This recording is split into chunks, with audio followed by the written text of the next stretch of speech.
Captain Mike Parr, and on this episode of This Old Firehouse, we're going to talk about firefighters as community helpers. Today I have Fire Captain Angela Lawless with us. Good morning, Captain Parr. How are you? I'm excellent. I have a little story to tell you from yesterday. Great.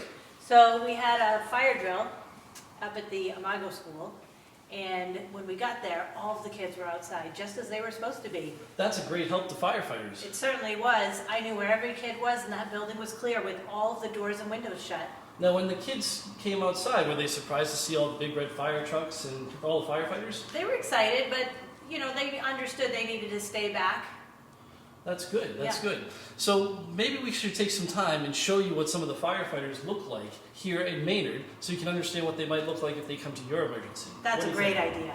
Great. All right, we're back, and we have Firefighter Dan and Firefighter Jen here with us, who are going to demonstrate the personal protection equipment that we wear for a fire.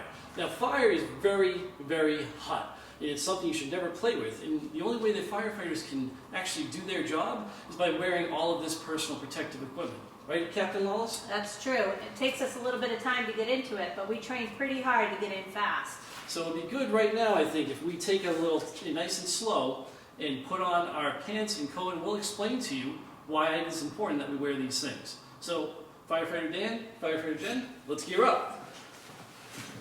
Notice the first thing they have to do is take off the shoes they wear around the station. They're going to get into their pants right over their uniform, and you got to make sure every piece is fastened because the fire's hot, so you have to protect yourself.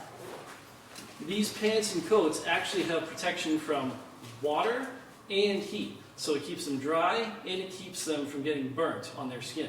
Next is their coats.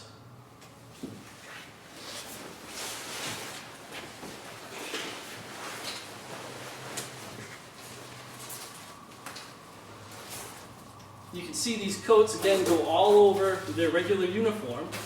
They zip on up and close on up, all to protect any possible exposures of their skin. And you also notice on their coats that they have flashlights, because fires produce a lot of smoke. And smoke makes it hard to see and hard to breathe, which is why the next thing we do is put on our air tank. So let's throw on our SCBA air tank and show them what that looks like.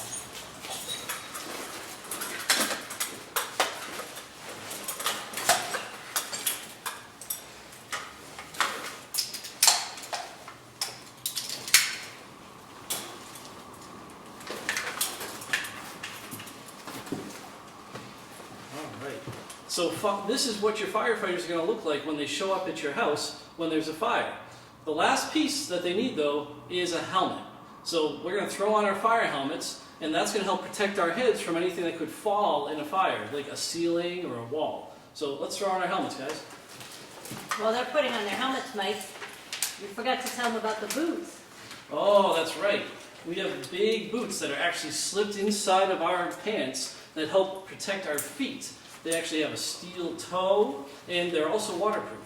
So those boots are just as well important. So here we have our nice hard helmets right here. We've got our flashlights, and we've got our air tank on the back, and we're ready to go in and fight a fire after we put on our special mask. But take a look. This is the same Firefighter Jen and the same Firefighter Dan who were just standing with us, and they're here to help you as community helpers.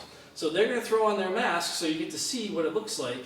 But remember, you're not supposed to be afraid of firefighters. They're here to help you. You want to go to them when you see them. So let's throw on our masks.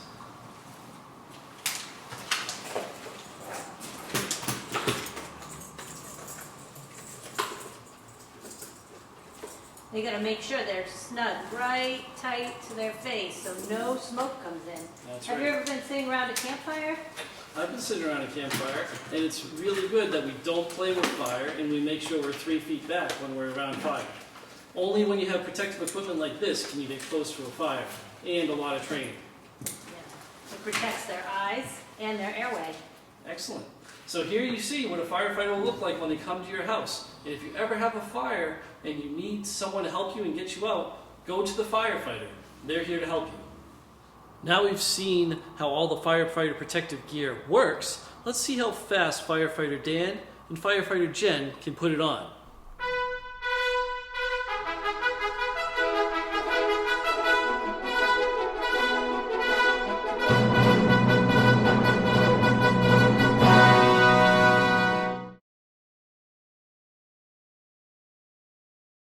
Well, thanks, Captain Lawless, for letting us show all of our viewers how firefighters put their gear on and our community helpers. That was really, really great information. You're welcome, Captain Parr. We'll do anything to help the community.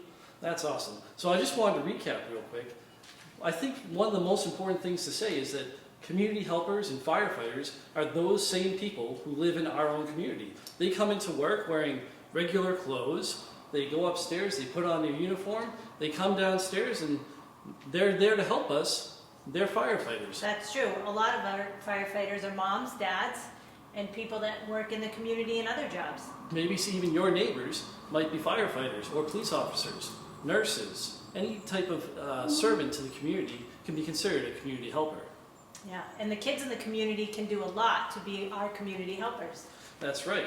One of the most important things you can do as helping firefighters would be to get out and stay out of your house when you hear a fire alarm go off. Another one you could do is maybe meet us outside so we know that everyone's out of your house. And if you spot trouble, make sure that you call 911. That's right. We can't get there and help you unless someone tells us about it. So, until next time on This Old Firehouse, stay safe.